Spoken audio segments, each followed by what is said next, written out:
House apartment, up and down, with 2 bedrooms and 1 bathroom.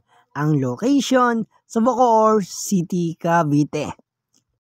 Hello everyone! Welcome back for this video. Ang pag-uusapan natin ay ito pong bahay.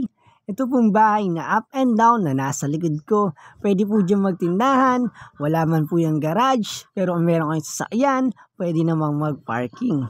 Inside subdivision, good community, and flood-free location.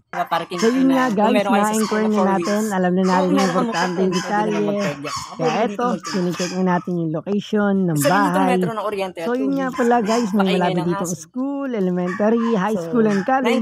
Malapit lang din ito sa highway. May malapit na market, may sariling metro na kuryente at tubig.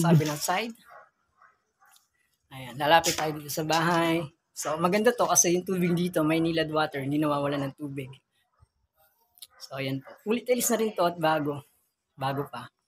So, ayan. Sa ngayon pala guys, close pala siya ngayon. Kailangan pa palang i-schedule yung pagpunta. Well, kasi nga tayo ay locator. No? Naglo-locate tayo ng mga location, biglaan din yung pagpunta natin. Hindi rin naman nila inaasahan. Hindi ko rin naman inaasahan na meron tayong makikita dito sa Bacoor na units. So, ayan, kuhanan na lang natin muna ng sample picture, sample video. Next time, pag may pagkakataon na, ayusin na lang natin. So, lang muna guys.